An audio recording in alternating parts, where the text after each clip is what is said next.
हाँ नमस्कार दोस्तों, स्वागत है आप सभी का हमारे YouTube चैनल जिसका नाम है हमसे पूछो। तो आज की वीडियो में हम आपके लिए लेकर आए हैं किस तरह से आपको MBA कॉलेजेस को सेलेक्ट करना है आफ्टर क्वालिफाइंग एग्ज़ाम्स के बाद में। मैंने यहाँ पर काफ़ी क्वेरीज मुझे मिली हैं, स्टूडेंट्स ने काफ़ी पूछा है, काफ़ी कमेंट्स मेरे चैनल्स पे मिले हैं मुझे कि सर किस तरह से हमें कॉलेजेस यहाँ पे चूज़ करने चाहिए। तो उसी के लिए हमने आज सोचा कि एक वीडियो हमारे व्यूअर्स को बताना चाहिए ताकि वो अच्छे से सेलेक्ट कर पाएँ, उनको कोई भी दिक्कत ना हो सेलेक्ट करने में कि कौन सा कॉलेज उनके लिए बेस्ट रहेगा। तो यहाँ पे हम आपके लिए लेकर आए हैं, तो चलिए स्टार्ट करते हैं। जैसे कि आप देख सकते हैं अपनी स्क्रीन पर how to choose MBA colleges. तो यहाँ पर कुछ पैरामीटर्स होते हैं जिनके ऊपर हमें थोड़ा गौर करना है, थोड़ा इंपॉर्टेंस उनको देनी है उन पैरामीटर्स को जिनके बेस पर हम कॉलेजेस को सेलेक्ट कर सकते हैं। तो चलिए बात करते हैं वन बाय वन पैरामीटर्स के बारे में कि वो पैरामीटर्स क्या क्या होने वाले हैं। तो सबसे पहला है अपना एग्ज़ाम्स एक्सेप्टेड, कि कौन से एग्ज़ाम्स जो हैं वो कॉलेजेस या यूनिवर्सिटीज़ के थ्रू एक्सेप्ट किए जाएंगे और उनकी कट ऑफ जो है वो क्या रहने वाली है। जैसे कि आप देख सकते हैं सबसे इम्पोर्टेंट चीज़ जो होती है MBA कॉलेजेस सेलेक्ट करने के लिए वो होती है आपका एलिजिबिलिटी क्राइटेरिया। तो यहाँ पे डिफरेंट जो बिजनेस स्कूल्स हैं, कॉलेजेस हैं, वो नेशनल लेवल के और स्टेट लेवल के डिफरेंट एग्जाम्स को क्या करते हैं, फॉलो करते हैं, उनको अलाउ करते हैं। यहाँ तक कि उनका खुद का एक एंट्रेंस एग्जाम्स भी यहाँ पर होता है, तो उनको भी वो फॉलो करते हैं, उनके स्कोर्स को भी वो यहाँ पर कंसीडर करते हैं। तो स्कोर्स भी दो तरीके से कंसीडर किया जाता है, एक तो ओवरऑल उनका जो कट ऑफ है वो क्या रही मिनिमम, और सेक्शनल कट ऑफ भी कभी कभी यहाँ पर कंसीडर कर ली जाती है। नेक्स्ट है, जैसे कि आप फॉर एग्जांपल के लिए आप देख सकते हैं IIM जो है यहाँ पर मिनिमम कैट की जो सेक्शनल कट ऑफ है उसको भी कंसीडर करता है, साथ के साथ वो ओवरऑल कट ऑफ को भी कंसीडर करता है। नेक्स्ट यदि मैं पॉइंट की बात करूँ तो कुछ टॉप कॉलेजेस हैं like MDI, IMT and IMI, ये क्या करते हैं, ओवरऑल कट ऑफ्स को ही कंसीडर करते हैं। नेक्स्ट यदि मैं पॉइंट की बात करूँ तो other like SPJIMR focus more on academic profile and achievements, वो एकेडमिक प्रोफाइल्स को यहाँ पर फोकस करेगा instant of simply consider the entrance exam score. तो इसमें क्या होगा यहाँ पर कि एंट्रेंस एग्जाम के स्कोर की बजाय वो यहाँ पर प्रिफर करेगा आपकी एकेडमिक प्रोफाइल, आपके जो अचीवमेंट्स हैं एकेडमिक्स के टाइम पे वो क्या रहे हैं। नेक्स्ट यदि मैं बात करूँ आपकी, तो मोस्ट अदर भी स्कूल्स जो हैं वो कौन कौन से एग्ज़ाम्स को यहाँ पे एक्सेप्ट करती है, लाइक मैट का एग्ज़ाम हो गया, XAT का एग्ज़ाम हो गया, CMAT का एग्ज़ाम हो गया, इनके स्कोर कार्ड्स को वो प्रेफर करती हैं बजाय कैट के। तो ये एक चीज़ आपको एक तो ध्यान रखनी है कि आप MBA कॉलेज सेलेक्ट करें तो सबसे पहले देखेंगे कौन सा वो एग्ज़ाम जो है वो एक्सेप्ट कर रही हैं, किस एग्ज़ाम का स्कोर कार्ड वो एक्सेप्ट कर रहे हैं और उनकी कट ऑफ जो है वो क्या रही है जिन्होंने वो कॉलेज के थ्रू एक्सेप्ट की गई है लास्ट ईयर्स में, राइट। यदि मैं नेक्स्ट पॉइंट की बात करूं तो to make your decision easier, मैंने यहाँ पर कुछ कॉलेजेस की लिस्ट दी है जो एग्ज़ाम्स कंसीडर करते हैं आपकी हेल्प के लिए। तो वो क्या क्या हैं एक बार यहाँ पे देख लेते हैं।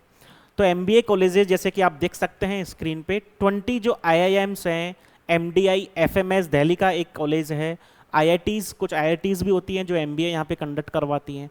तो ये सभी के सभी यहाँ पे कैट कंडक्टेड, जो IIM के थ्रू कैट का एग्ज़ाम कंडक्ट किया जाता है उनको एक्सेप्ट करते हैं, उनके स्कोर कार्ड को यहाँ पर वैलिड माना जाता है। नेक्स्ट यदि मैं बात करूँ XLRI और जो कुछ कॉलेजेस हैं, IMT हो गया, जेवियर इंस्टीट्यूट्स हो गया, यहाँ पर वो XAT जो है उस एग्ज़ाम्स को यहाँ पर एक्सेप्ट करते हैं। Now NMIMS Mumbai, other 50+ MBA colleges हैं इन इंडिया एंड एब्रॉड, जो GM, ACN, NMAT, यहाँ पे मैं एक चीज़ और ऐड करना चाहूँगा, GMAT के एग्ज़ाम्स को भी वो क्या करते हैं, कंसीडर करते हैं। GMAT वाला जो एग्ज़ाम है वो ध्यान रखना NRIs के लिए होता है बेसिकली, कि वो जो हैं एब्रॉड में या फिर इंडिया में जो बाहर NRI रह रहे हैं वो इंडिया से MBA करना चाहते हैं तो वो उस एग्ज़ाम के थ्रू एडमिशन ले सकते हैं। नेक्स्ट आप देख सकते हैं AICT के अप्रूव्ड कॉलेजेस हैं, वो यहाँ पर किस एग्ज़ाम को कंसीडर कर रहे हैं, NTA के थ्रू जो CMAT का एग्ज़ाम करवाया जाता है उसको कंसीडर करेंगे वो। और भी नीचे आप टेबल में देख सकते हैं कौन कौन से कॉलेजेस के थ्रू कौन कौन से एग्ज़ाम्स यहाँ पे कंसीडर किए जाते हैं। नेक्स्ट यदि मैं बात करूँ जो नेक्स्ट पॉइंट होने वाला है वो है आपका MBA वर्सेस PGDM। अब यहाँ पे सबसे पहले आपको चूज करना है कि आप कौन सा कोर्स करना चाह रहे हैं। एक तो हो गया आपका पहला पॉइंट कि एग्जाम कौन सा कंसीडर कर रहे हैं और आपकी कट ऑफ क्या है, तो वहाँ से आप एक तो ये देख सकते हैं। दूसरा यदि मैं बात करूँ पॉइंट की, तो यहाँ पे एमबीए और पीजीडीएम के बारे में बात हो गई। एमबीए क्या होता है, मास्टर्स इन बिजनेस एडमिनिस्ट्रेशन यदि फुल फॉर्म की बात करूँ, और पीजीडीएम की यदि मैं फुल फॉर्म की बात करूँ तो पीजीडीएम की जो फुल फॉर्म है वो है post graduate diploma in management. तो ये दोनों कोर्स सेम ही है, इनके जो नेम है केवल उन्हीं में डिफरेंस है, ज़्यादा डिफरेंस नहीं है, दोनों इक्वल ही होते हैं, 2 साल के लिए होते हैं दोनों कोर्स। तो सबसे पहले आप ये डिसाइड करिए कि आपको एमबीए वाला कोर्स करना है, पीजीडीएम वाला कोर्स करना है। ठीक है, अब मैं बात कर लेता हूँ कि एमबीए जो कोर्स है वो किन के थ्रू ऑफर किया जाता है। तो ये जो ऑफर किया जाता है वो यूनिवर्सिटीज़ हैं, गवर्नमेंट या प्राइवेट यूनिवर्सिटीज़ हैं, उनके थ्रू ऑफर किया जाता है। उन यूनिवर्सिटीज़ के अंदर जो कॉलेज आते हैं उनके थ्रू ये कोर्स ऑफर किया जाता है एमबीए वाला। यदि मैं यही बात करूं पीजीडीएम की, ठीक है, पीजीडीएम वाला जो कोर्स है वो उन कॉलेजेस के थ्रू ऑफर किया जाता है, उन 20 स्कूल्स के थ्रू ऑफर किया जाता है जो AICTE all India council for technical education जो है उनसे रिलेटेड हैं, उनसे अप्रूव्ड हैं। जो 20 स्कूल यदि मैं बात करूं तो उनके थ्रू पीजीडीएम का कोर्स जो है वो ऑफर किया जाता है यहाँ पर।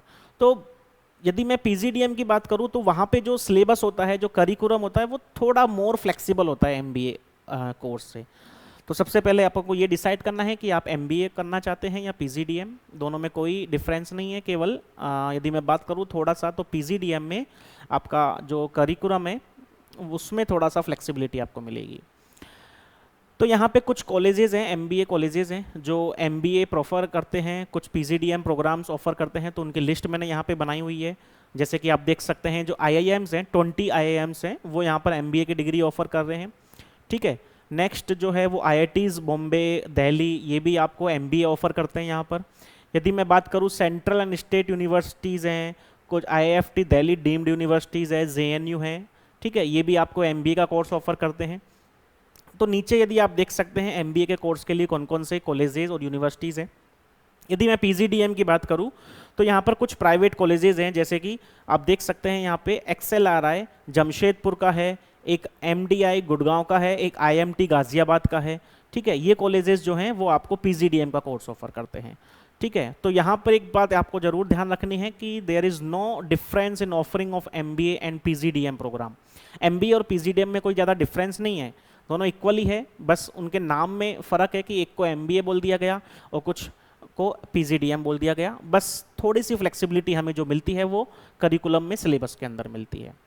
चलिए आगे बात करते हैं। जो तीसरा पॉइंट है आपका जिस पे आपको ध्यान देना है वो है आपकी फ़ीस स्ट्रक्चर के बारे में, कि जिस भी कॉलेज में आप जा रहे हैं तो उस कॉलेज की फ़ीस स्ट्रक्चर आप देखें, अदर कॉलेजेस से कंपेयर करें। तो ये बहुत ज़रूरी है आपके लिए कि डिफरेंट भी स्कूल्स हैं उनके फ़ी स्ट्रक्चर्स को आप क्या करें, कंपेयर करें। तो यहाँ पर जब भी आप फी स्ट्रक्चर को कंपेयर कर रहे हैं तो आप केवल ट्यूशन फीस पर ही फोकस ना करें, आप जितने भी एक्सपेंसेस आपके अदर एक्सपेंसेस होने वाले हैं, लाइक आपका लैपटॉप है, स्टडी मटेरियल है, और भी आपको जो है वहाँ पे डिपॉजिट्स करनी है बिजनेस स्कूल्स के अंदर 2 साल के अंदर, वो भी आप यहाँ पे कंसिडर करें। तो टोटल एक्सपेंस जो है वो कंसिडर करें विथ किसके साथ में, ट्यूशन फीस के साथ में। तो इन सभी को मिलाकर आपको कंपैरिजन करना चाहिए, ना कि केवल ट्यूशन फीस पे ही आपको कंपैरिजन करना चाहिए। नेक्स्ट यदि मैं बात करूँ तो आपके लिए मैंने कुछ एमबीए के कॉलेजेस यहाँ पर मैं आपको लिस्ट कर रहा हूँ, जिनकी फ़ीस जो आपको मैं यहाँ पर बता देता हूँ। कुछ लगभग इतनी उनकी फ़ीस रहती है, मोस्ट प्रोबेबली मैंने यहाँ पे सभी को कंसीडर किया है, फिर भी कुछ रह जाता है तो आप देख लीजिएगा आगे। तो जैसे कि आप देख सकते हैं MBA colleges with fee range over above rate 20 lakh, 20 lakh से ज़्यादा जिनकी फ़ीस है वो एमबीए कॉलेजेस कौन से हैं, जैसे कि स्क्रीन पे आप देख सकते हैं IIM अहमदाबाद का है, IIM बेंगलोर है, ठीक है, जमशेदपुर का है, XLRI, MICA अहमदाबाद का है। तो इनकी जो फ़ीस रहती है एमबीए कोर्स के लिए वो 20 लाख से ज़्यादा की रहती है। नेक्स्ट यदि मैं बात करूं ऐसे कॉलेजेस जो एमबीए प्रोवाइड करते हैं, कोर्स ऑफर करते हैं, उनकी फ़ीस 15 से 20 लाख के बीच में जो कॉलेजेस हैं वो आप स्क्रीन पे देख सकते हैं। IIM लखनऊ हो गया, उदयपुर हो गया, ठीक है, IMI न्यू दिल्ली हो गया, IMT गाज़ियाबाद हो गया, ठीक है। यहाँ से आप यदि आप एमबीए कोर्स करेंगे तो आपकी जो फीस है वो इन बिटवीन 15 से 20 लाख के बीच रहने वाली है। यदि मैं बात, तो ये केवल ट्यूशन फीस की बात कर रहा हूँ मैं, अदर एक्सपेंसेस की बात नहीं कर रहा हूँ। यदि मैं बात करूँ यहाँ पर 10 से 15 लाख के बीच में यदि आपको MBA कंप्लीट करना है तो आप इन कॉलेजेस से कर सकते हैं। अमृतसर हो गया, विशाखापट्टनम, जम्मू हो गया, ठीक है, IITs हो गई, दिल्ली, बॉम्बे, कानपुर, रुड़की, ठीक है, यहाँ पर एक BIM टेक ग्रेटर नोएडा का कॉलेज हो गया, ठीक है। ये जो कॉलेजेस हैं आप यहाँ से MBA कर सकते हैं, जिनकी फीस 10 से 15 के बीच में, 10 से 15 लाख के बीच में रहती है, ठीक है। यदि मैं नेक्स्ट बात करूँ, 5 से 10 लाख के बीच में जिन कॉलेजेस की फीस रहती है वो आपके स्क्रीन पर आप देख सकते हैं, लाइक JBIMS मुंबई हो गया, IPE हैदराबाद हो गया, SRM स्कूल, ठीक है, SRM यूनिवर्सिटी भी है, SRM स्कूल ऑफ मैनेजमेंट है चेन्नई के अंदर, वहाँ से भी आप कर सकते हैं। इवन जो जयपुर से यदि आपको करना है तो मोदी यूनिवर्सिटी स्कूल है, वहाँ से भी आप अपनी MBA कंप्लीट कर सकते हैं विद इन 5 to 10 lakhs आप ट्यूशन फीस प्रोवाइड करके, राइट। नेक्स्ट यदि मैं बात करूँ जिनका फाइनेंशियल बैकग्राउंड थोड़ा ठीक नहीं है, थोड़ा फेस करते हैं वो फाइनेंशियली, तो यदि उनको 5 लाख से अंदर अंदर, 5 लाख के अंदर अंदर उनको अपने MBA कंप्लीट करनी है तो वो इन कॉलेजेस से कर सकते हैं। FMS दिल्ली, FMS दिल्ली बहुत अच्छा कॉलेज है जहाँ से आप 5 लाख के अंदर यदि आपको एडमिशन मिल जाता है स्कोर के बेसिस पे तो आप वहाँ से भी अपनी MBA कंप्लीट कर सकते हैं।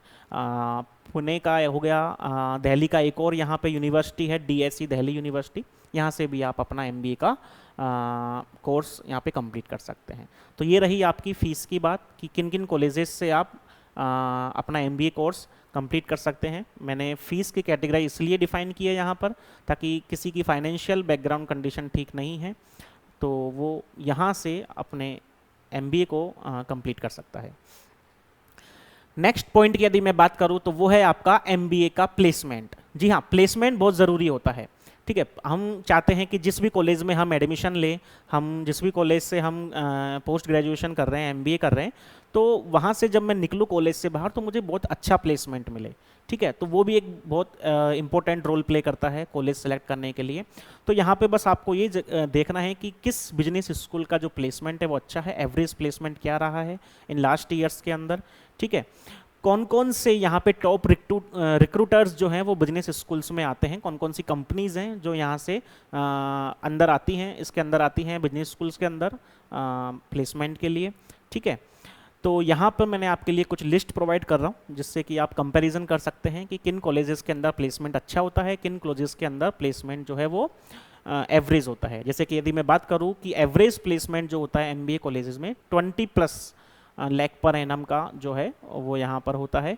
तो जिन कॉलेजेस में ये होता है जैसे कि देख सकते हैं आप, IIM अहमदाबाद हो गया, बेंगलोर हो गया, FMS दिल्ली, जैसे मैंने बताया इसकी जो फीस है 5 लाख से नीचे है लेकिन प्लेसमेंट देख लो आप 20 लाख से प्लस का आपको प्लेसमेंट मिलेगा यहाँ से। तो FMS दिल्ली एक अच्छा ऑप्शन है आपके लिए यदि आप यहाँ से MBA करते हैं तो।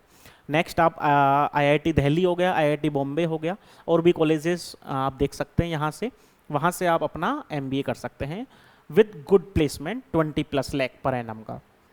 नेक्स्ट यदि मैं बात करूँ आपको 10 लाख पर एनम उससे ज़्यादा का यदि आपको प्लेसमेंट लेना है तो आप इन कॉलेजेस से अपना MBA कंप्लीट कर सकते हैं। IMI न्यू दिल्ली हो गया, IMT गाज़ियाबाद हो गया, GIM गोवा हो गया। तो ये कॉलेजेस आपके स्क्रीन पर है, यहाँ से आप अपना MBA कर सकते हैं। नेक्स्ट यदि मैं बात करूँ 5 लाख से ऊपर का जो प्लेसमेंट है पर एनम का वो इन कॉलेजेस का है, BIMM पुणे, बिट्स प्लानी का, Jaipur institute of management Lucknow, यहाँ से भी आप अपना MBA कंप्लीट कर सकते हैं। यदि मैं बात करूँ नेक्स्ट जो आपका पॉइंट है कॉलेज सेलेक्ट करने के लिए वो है आपका रैंकिंग। तो रैंकिंग का मतलब क्या है कि बिजनेस स्कूल्स की रैंकिंग कि कौन सा आपका फर्स्ट नंबर पे कॉलेज है, कौन सा आपका सेकंड नंबर पे कॉलेज है। तो वो जो रैंकिंग है वो आप कहाँ से देख सकते हैं, देखो दर्जन्स ऑफ 20 स्कूल्स रैंकिंग यहाँ पर पब्लिश्ड है इंडिया में।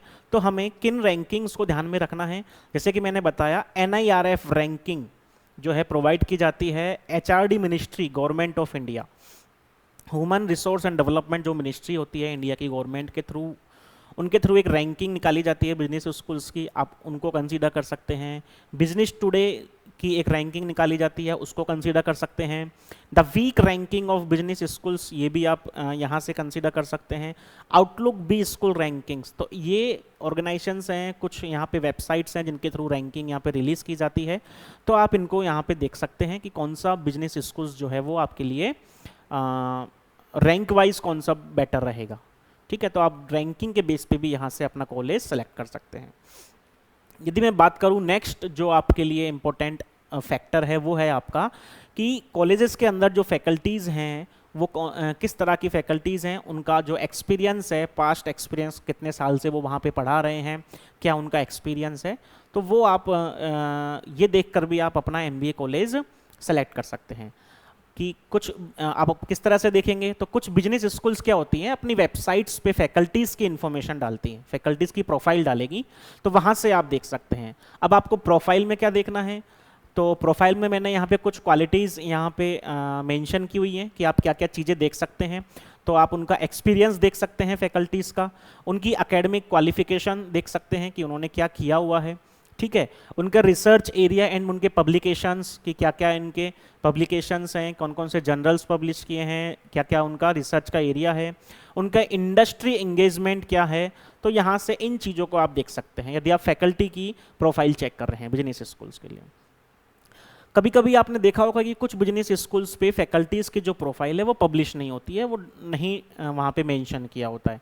तो इन एमबीए कॉलेजेस से, इन बिजनेस स्कूल से आपको सावधान रहना है, उनको आपको कम प्रेफर करना है। ठीक है दोस्तों, तो ये जो रहा आपका टॉपिक किसका, फैकल्टी और लर्निंग एक्सपीरियंस का।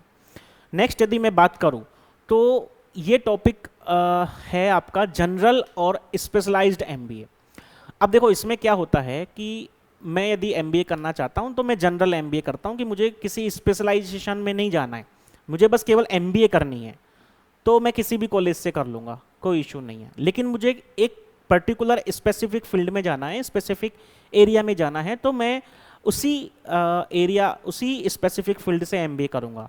लाइक यहाँ पे कुछ कॉलेजेस होते हैं जो जनरल एमबीए करवाते हैं कि आप ठीक है आप एमबीए कर सकते हैं यहाँ से, बल्कि कुछ कॉलेजेस ऐसे होते हैं कि इस स्पेसिफिक एरिया से आप एमबीए करोगे यहाँ से तो आपके लिए बेटर अपॉर्चुनिटी है। जैसे कि यहाँ पर आप देख सकते हैं मैंने यहाँ पे बताया है कि कौन कौन से यहाँ पे आपके स्पेसिफिक एरियाज़ हो सकते हैं। लाइक एमबीए फाइनेंस हो गया, एमबीए एचआर में करना है आपको, एमबीए बिजनेस एनालिटिक्स में करना है, ऐसे बहुत सारे आपके एरियाज़ हैं, वहाँ से आप एमबीए एक स्पेसिफिक उसमें कर सकते हैं कैटेगरी के अंदर। यदि मान लो आप इंटरेस्टेड हैं एमबीए बिजनेस के अंदर और बिजनेस स्कूल जो है वो ऑफर नहीं कर रही है इस तरह के स्पेशलाइजेशन को, तो कोई मतलब ही नहीं है फिर वहाँ पे एमबीए के लिए एडमिशन लेने का, क्योंकि उस बिजनेस स्कूल के अंदर तो एमबीए जो है आप फाइनेंस का वो एरिया ही नहीं है, स्पेशलाइजेशन है ही नहीं, वो ऑफर ही नहीं करती है कोर्स, तो वहाँ पे कोई मतलब नहीं है। तो आपको इस तरह से भी आपको पहले विचार करना है, फिर आपको कॉलेज सेलेक्ट करना है। ठीक है, चलिए नेक्स्ट बात करते हैं यहाँ पर लीगेसी एंड एल्यूमिनी बेस की। अब ये क्या पॉइंट होता है, लीगेसी एंड एल्यूमिनी बेस को आप इस तरह से समझिए कि जितना पुराना आपका कॉलेज होगा उसके लिंक उतने अच्छे होंगे, उसके एल्यूमिनी की बात करूँ तो उसके जो स्टूडेंट्स हैं, पुराने स्टूडेंट्स जो पास आउट हो चुके हैं वहाँ से, वो नंबर ऑफ स्टूडेंट ज़्यादा होने चाहिए। ठीक है, जितना पुराना कॉलेज है उसके लिंक उतना ही अच्छे होंगे। जैसे कि आप देख सकते हैं कि 20 IIMs जो है यहाँ पर ओल्डेस्ट है, ओल्डर है यहाँ पर, तो once complete their placement as early, तो जितना पुराना यहाँ पर आपका एमबीए कॉलेज होगा तो उसमें प्लेसमेंट भी बहुत जल्दी होंगे, इवन फरवरी के महीने में ही प्लेसमेंट हो जाते हैं वहाँ पे। तो ये चीज़ आपको ज़रूर ध्यान रखनी है। तो जितना कॉलेज पुराना होगा, ठीक है, वहाँ पे प्लेसमेंट की जो पॉसिबिलिटीज़ है उतनी अच्छी होंगी, वहाँ पर उतने ज़्यादा प्लेसमेंट होंगे और इवन जल्दी आपको प्लेसमेंट वहाँ पे मिल जाएंगे। ठीक है, कुछ कॉलेजेस हैं जो यहाँ पे जल्दी प्लेसमेंट नहीं करवा पाते हैं क्योंकि वो अभी नए स्टार्ट हुए हैं, तो एक चीज़ आपको ये ध्यान रखनी है। दूसरी चीज़ जैसे कि एफएमएस दिल्ली है, ओल्डेस्ट बी स्कूल है जो एमबीए ऑफर करता है, तो 60 ईयर्स की लीगेसी है इसकी, मोर देन 60 ईयर्स की लीगेसी है, तो एक अच्छा आपके लिए ऑप्शन हो सकता है एफएमएस दिल्ली। देखो एफएमएस दिल्ली में आपकी फीस भी कम है, एफएमएस दिल्ली में आपने देखा प्लेसमेंट भी अच्छा है, और यदि एल्यूमिनी और लीगेसी की बात करूँ तो एफएमएस दिल्ली यहाँ पर भी प्लस पॉइंट में है। तो एफएमएस दिल्ली कहीं ना कहीं आपके लिए बेटर ऑप्शन है। यदि आप IIMs वगैरह से एमबीए नहीं करते हैं तो आपके लिए जो दूसरा ऑप्शन है वो है एफएमएस दिल्ली, यहाँ से आप कर सकते हैं। नेक्स्ट यदि मैं बात करूँ इंफ्रास्ट्रक्चर एंड फैसिलिटीज़ की, तो इंफ्रास्ट्रक्चर एंड फैसिलिटीज़ के बारे में क्यों बात कर रहा हूँ, क्योंकि कभी कभी होता है कि वहाँ का एनवायरनमेंट हमें पसंद नहीं आता है कॉलेज का, कि वहाँ पे इस तरह की फैसिलिटी नहीं है। फैसिलिटी जैसे कि यदि मैं बात करूँ, क्लासरूम्स अच्छे नहीं हैं, वेल इक्विप्ड नहीं है, लैब्स जो हैं वहाँ पर वो अच्छी नहीं है, लाइब्रेरीज जो हैं, ऑडिटोरियम जो हैं वो वहाँ पर अच्छे से वेल मेंटेन नहीं है। तो ये चीज़ें बहुत इफेक्ट करती हैं कहीं ना कहीं स्टूडेंट को। तो एक तो आपको वो उसके लिए क्या करना है, आपको विजिट करना है। आप यदि मान लो आपने कॉलेज सेलेक्ट कर लिया, मैंने जो पॉइंट्स बताए उनके बेसिस पे, ठीक है, तो आप इसके लिए इंफ्रास्ट्रक्चर के लिए आप कॉलेज जाइए, विजिट कीजिए, कैंपस विजिट कीजिए, ठीक है। वहाँ पे रह रहे स्टूडेंट जो भी वहाँ से एमबीए कोर्स ले रहे हैं उनसे बातचीत कीजिए, उनसे रिव्यूज़ लीजिए, ठीक है। दूसरी चीज़ अकोमोडेशन जो है स्टूडेंट्स के लिए वो भी वहाँ से अच्छा होना चाहिए, रेजिडेंशियल अकोमोडेशन कैंपस के अंदर, so that they can make best use of the library, labs and get mentorship from their professors when they feel like। तो अकोमोडेशन इस तरह से होना चाहिए रेजिडेंशियल, ताकि वो प्रोफेसर्स से भी वहाँ पे क्या कर सके, मेंटर ले सके, क्लासेस ले सके अपने रेजिडेंट पे भी। मान लो उनको कॉलेज में क्लास में समझ में नहीं आया, तो स्टूडेंट भी वहाँ पर अपने हॉस्टल्स वगैरह में हैं और प्रोफेसर भी वहाँ पे अपने कॉलेजेस के हॉस्टल में रह रहे हैं। तो इस तरह की सुविधा होनी चाहिए कि यदि स्टूडेंट पर्सनली उनसे क्लास लेना चाहता है तो वो भी वहाँ पे ले सके। तो इस चीज़ का ज़रूर ध्यान रखना चाहिए। तो ये आपके पॉइंट्स रहे जिनको आप देखकर अपना एमबीए कॉलेजेस सेलेक्ट कर सकते हैं, जो कि आपके लिए बेस्ट रहेगा। तो थैंक यू गाइस वीडियो देखने के लिए। तो जुड़े रहिए हमसे, इसी तरह की आपके लिए हम वीडियोस और भी लेकर आएंगे जो आपके कैरियर के लिए अच्छी साबित होंगी। तो प्लीज़ सब्सक्राइब कीजिए हमारे चैनल को एंड बेल आइकन को प्रेस कर दीजिए ताकि नई नई वीडियोस की नोटिफिकेशन आपको मिलती रहे। धन्यवाद।